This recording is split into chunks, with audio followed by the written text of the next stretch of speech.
all the way from Atlanta, Georgia, Mr. Brent Hinds. Brent, how you doing this morning, baby? I'm doing all right. I've been better. I got a broke leg.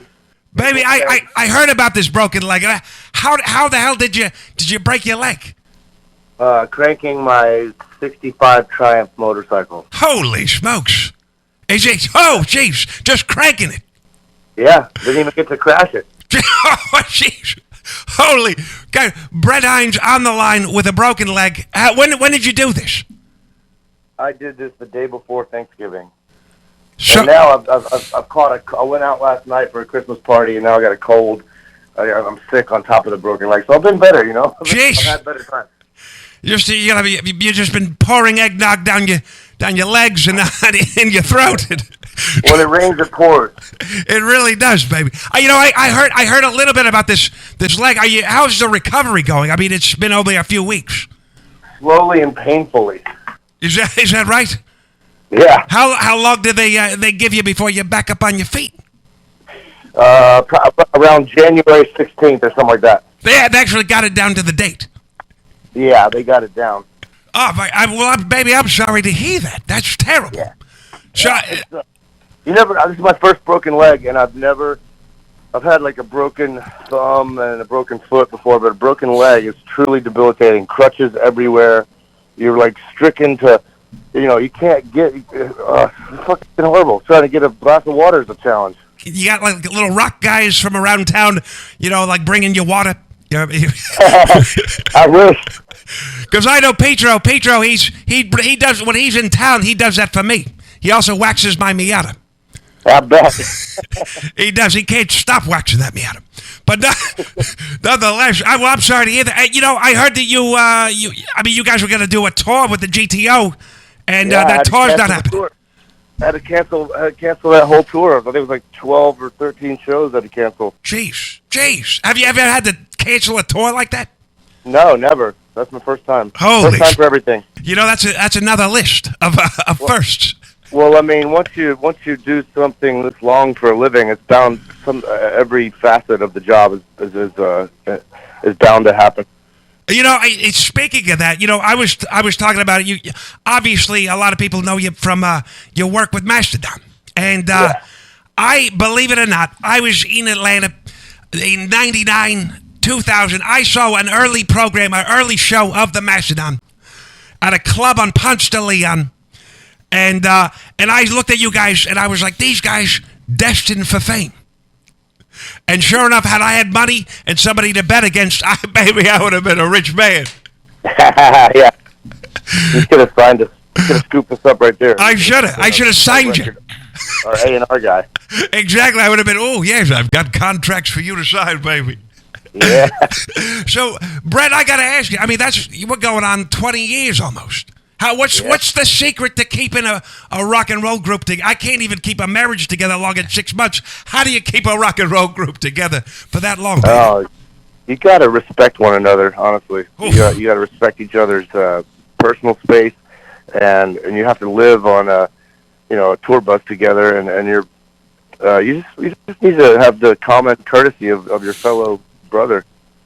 And as long as you got that, I think you can make it work. You're on the road, I mean, most of the year. Yeah, pretty much. We play about 200 and something shows a year. Jeez. Holy smokes. And we used to. We don't play that many shows anymore because we're getting older, but right.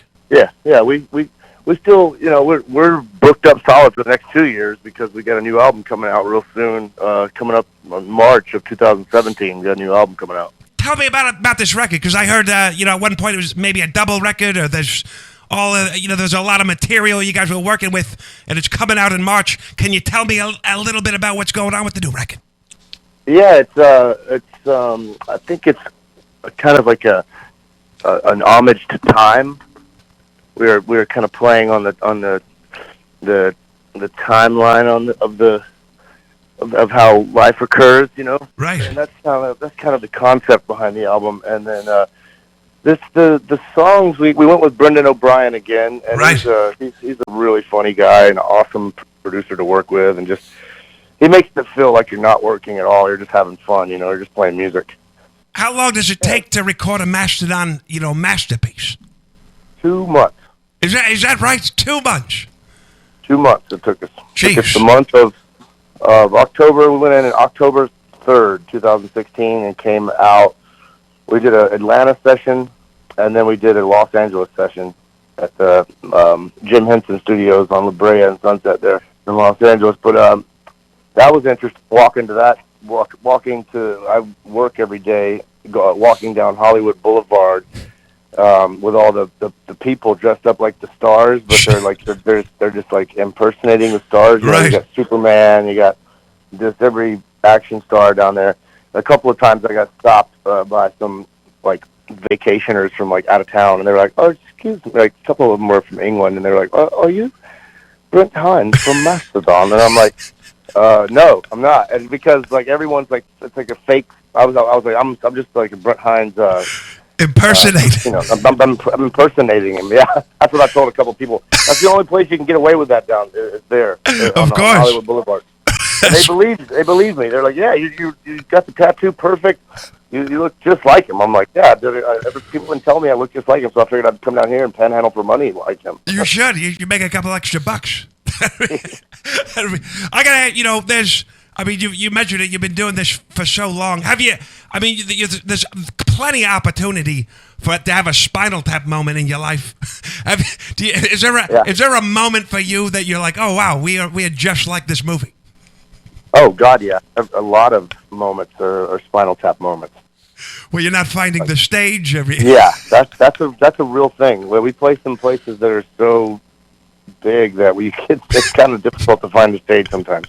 That's impressive. And the other part of the rock, being so deep in the rock and roll world, you just released with Epiphone a brand new Flying V, and this thing is outstanding. I mean, it looks gorgeous, and it's a nice guitar. How did the whole collaboration with Epiphone? How did that get off the ground? I was gonna go with Gibson, and then Gibson decided they didn't want me, so I just went with the next best thing, which was Epiphone. I mean, I played Gibson, but I guess I'll be playing Epiphone now, and they basically offered me what I wanted. When I wanted a triple binding, custom 58 Carina style Flying V, which is the first Gibson Flying V in 58, and that's what I was going for. And they're the only company that could get it the way I wanted it. So I kind of had to go with them if I wasn't going to go with Gibson. It looks hot. It's just very smoking, and the color with the gray and the multi-tones. But talk about a little bit about the specs as far as what you wanted that was different. That was more Brent Hinds kind of signature. Well, I gave him my custom shop Gibson Flying V that I'm kind of that they just took the radiuses and the specs right off that guitar, and just basically made it exactly like the one I was already playing for years that I had Gibson make me in their custom shop in 2005. Now your guitar is available to the world, and kids who grew up on Mastodon records, they can go buy your guitar and sit there and shred and be just like it. Yeah, it's kind of funny. That has got to be wild. Talking about a lot of your your musical efforts. You've done records with Mastodon, obviously GTO. You got the West End Motel. You kind of cover a huge landscape of guitar. Your approach to guitar for these different projects. When you're thinking about doing a project, or when you're thinking about coming up with riffs, do you reserve certain styles of guitar or certain kinds of playing for a specific group? Like for instance, how does that work for you? Well, my favorite group that I play with is a group called Fiend Without a Face, and I've been in that band longer than I've been in any of the other bands. So I've been in that band over 20 years, and so and that's a surf rock. It's like a rockabilly surf type, like old like garage music type band. Sure. Party rock. We play a lot of parties and stuff. It's kind of like a really fun band to be in, and that's I love these different styles of music. So, I'm a guitar player for a living. I was always wondering like what I would be when I was a kid. When I grew up to be like in my 40s, I would never dream in a million years I'd have my own guitar out and be traveling the world with music. But I'm lucky enough to be that guy, And as far as approaching the different styles, I just kind of apply my touch to my DNA to all the music. You know, I don't really, I'm not very, what's it called, like a theory. I don't really know much theory. Sure. So I don't really approach it in a text manner. I just kind of go for it, you know. I just kind of listen to it and just kind of feel it out. Were you a self-taught guitarist? Yeah. So you just kind of organically just approached the instrument and started to, you know, bring in influences and work it that way, develop it that way. Yeah, for sure. That's amazing. You know, say if you're on the couch, some kind of riff comes to you, and you reach for a guitar. What kind of guitar do you reach for? I mean, does it depend on what room you're in? Does it depend on? I just have acoustic guitars laying around my house, so I'll just grab an acoustic guitar just to flesh the idea out and to get it out of my head and then onto my fingers. And if I forget the riff, then I don't even record my riffs. If I forget them, then it's not worth remembering. Oh gosh, my brain, I would forget everything. I'd be like, was I in this room 5 minutes ago? You would think so. I would think so, that I would forget these things. But for some reason, like I said, if it doesn't really affect you and it doesn't resonate with you and stick with you, and it's then it's not worth working on, in my opinion. Right. Really. But there are a lot of other people that record everything they do, and they make it work that way. You know, I think it's just different strokes for different folks, really. I know exactly what you mean. Pedro was talking about you. You also have like a little side kind of hobby that you do where you sculpt wood. Is that correct? Mm-hmm. Yeah, I do a bunch of wood totems and Easter Island heads and just like kind of like avant-garde Cubist style carving. Right. Is that kind of does that help you kind of offset your mind, because it takes a lot of focus and you know, concentration? Is that kind of is that like a counterpart to, you know, coming up with riffs and things like that? I don't think I've ever written a riff while I was carving a tiki or anything like that, but you know, they're just such a separate piece of art and construction for the art. That's kind of why I like it, because the tools that I use kind of put me in a trance, and it's kind of meditative. Have you ever thought about, maybe I should carve this one into a flying V? Yeah. Well, you know, a lot of the times you'll see it in the tree. You can see the image in the piece of wood. And that's is that right? I kind of started doing it that way. If I see like you know, a fork in a tree somewhere, I could use the branch that's using the fork. I can use that as like a big nose or something, you know, for a face or something. You know, sometimes you'll just see a face in the wood, and you want to carve it out of that. Just to kind of, you know, I'll, at the end of the day, I don't, you know, if I'm not playing a concert, I don't have fuck all to do. Right. I just carve wood. I mean, you might as well. It seems like being on the road, and it's just such an intense grind that when you get home, you know, screw it, I'm just going to dive into cutting some wood down and sanding or doing whatever. Yeah, you want to do the exact opposite of what you just did. For some reason, I do. I don't want to. Yeah, I don't want to get in I hate airports now. That's the only thing about this job that I don't like, is that the traveling is very taxing on a person.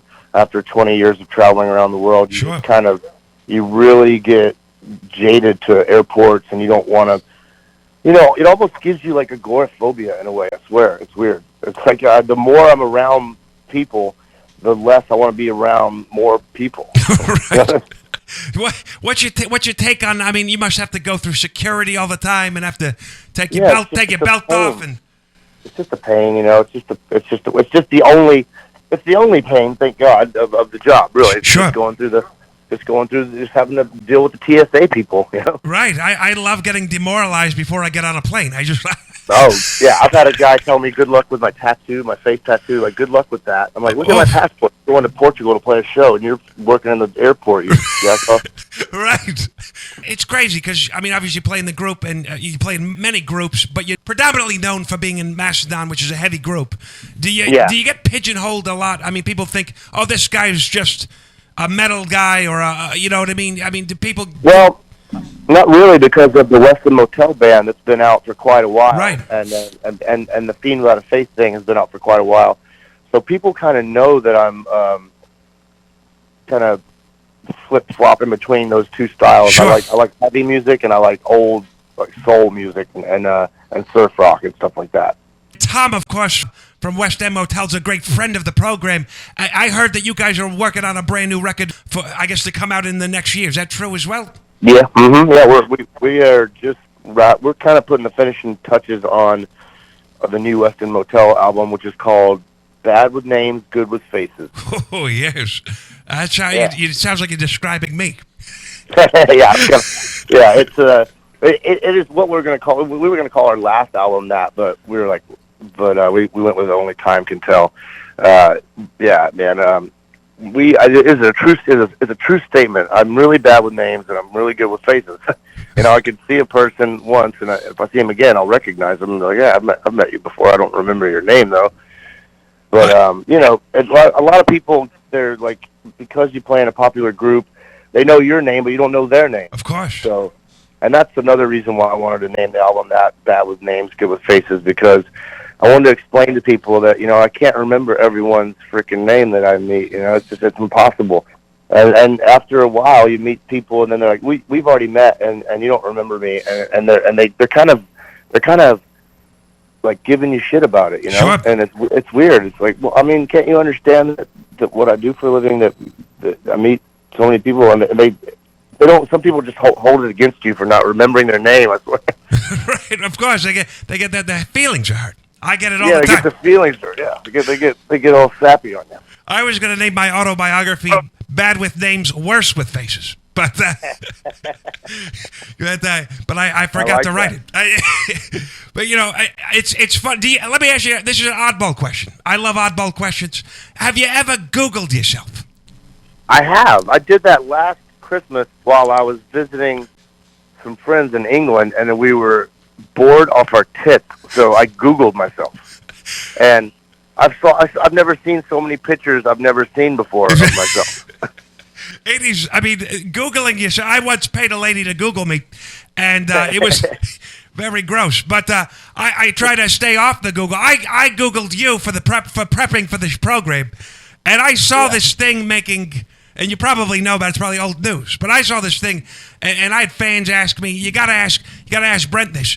But there's a famous quote, and I think it was taken out of context, where you said, "I fucking hate heavy metal, and I don't want to be in a heavy metal band." And people lost their minds. Yeah, it was taken out of context. I said, I fucking hate most heavy metal. Is what I said. I don't like a lot of it. There's a lot of cookie cutter bullshit out there, in my opinion. And I don't like it, so I was just being honest. And they just took a lot out and just put Brent Hinds Hates Metal. but it just seems because the group is so big, you could say anything, and then they just take it out of context and use it against you.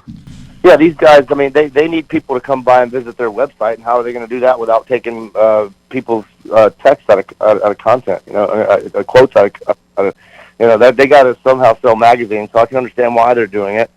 But just keep me out of it. You know, I don't really do that many interviews because of that kind of stuff. And by the way, thank you for doing this one. But it's gotta be a you know, it's just such a pain when you read stuff you didn't say, and then kids are reacting. Kids, you know, with the internet these days, kids read it, believe it, and then they're you know, saw it on TV. It must be true. Exactly. Speaking of seeing things on TV, this 2016.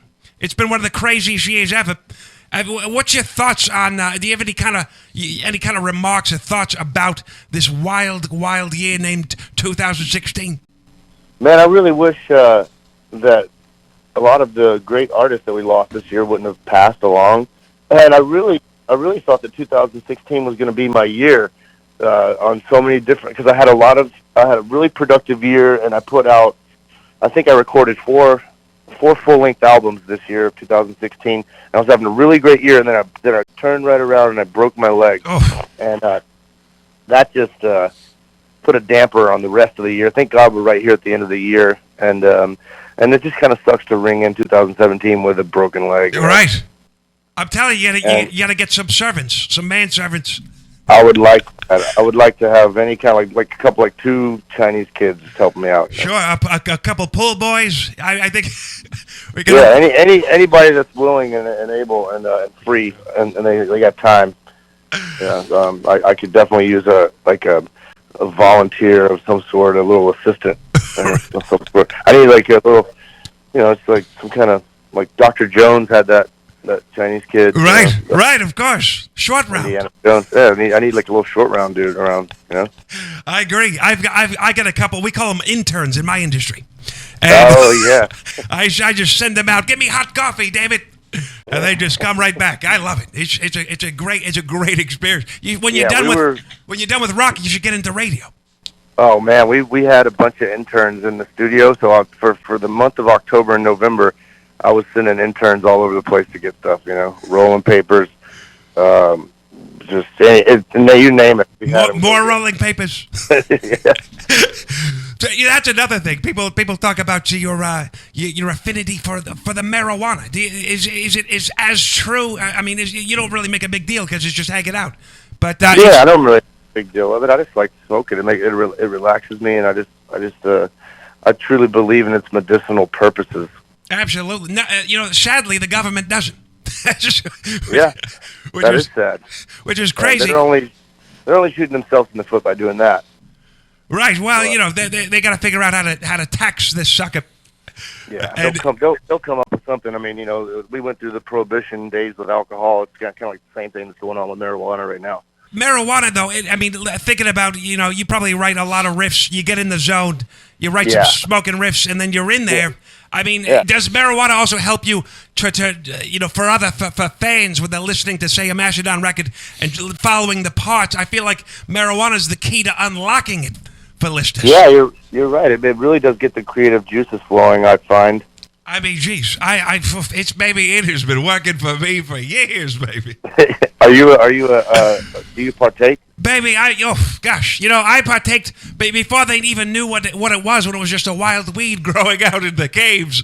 I was like, oh, we should smoke this. I actually smoked the same strand of marijuana that Jesus smoked. Is that right? I know some like pot scientists, like marijuana scientist people that do the oils and all that stuff, and they live in Vancouver, British Columbia, and they had some really special strains that they brought down to our last show with Clutch up there in Vancouver. And man, those guys in Clutch, I tell you what, Tim Solt, the guitar player, he likes some of that marijuana. I'll tell you that much. Right. Do you dabble in anything else, like they take the food stuff or the edibles or the tinctures? Oh yeah, I love anything marijuana related. I really enjoy the edibles a lot. I wish I was on them right now. Sitting around on with one painkiller left with 6 more weeks to go. Oh jeez. Brent, do you have any holiday plans? I know the Christmas is right around the corner. Are you doing anything special in Atlanta? I'm gonna go. I was gonna play a show, but I broke my leg, so I canceled that. I canceled all my shows that I had booked up, and I'm gonna go to. I'm actually from Birmingham, Alabama, and I'm gonna drive over to see my grandmother. That's nice. And have Christmas with my family, my mom, my dad, my grandmother, and yeah. And I got a good excuse why I didn't buy any Christmas gifts because I have a broken leg and I can't carry anything. So. Of course. So I'm off the hook there. That's great. Well, we're gonna. Oh, you know what? I want to ask you one more question. Petro, as I mentioned before, a great friend of the program, and he's really good. He excels at giving off first impressions. And I love that guy. He's a great guy. Do you remember your first time meeting Petro? Do you remember the first time you ever saw him? You're like, I got to talk to this guy. Yeah, I do. I remember, I remember seeing him around my circle of friends and the scene that we bounce around here in Atlanta. And I was like, man, that guy's got a cool look. He had like an ascot on and a cape and all this stuff. And I was like, wow, that guy's really got his look down, And a couple.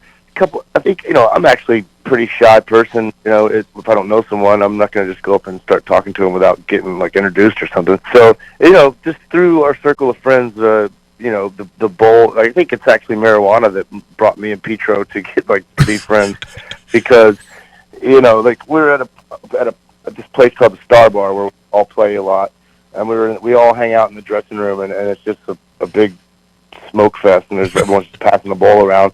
And I think I met Petro back there and ended up talking to him, and then then I saw him. I was like, wow, this guy's a great drummer. And then I found out that his dad made his drum set, and I'm like, wow, man, this guy's really, And then so many layers to the guy, really interesting dude. So we clicked right away, right when we met. So I'm really honored to be his friend, and I'm he does stuff like this. He hooked me up with you. That's what kind of friends do that? Not any of my friends do stuff like that. Exactly. I'm excited that he brought us together, and I'm going to be in Atlanta, Georgia, come Tuesday, sleeping on Petro's couch. So maybe if you're in the neighborhood, come on over and we'll high five each other.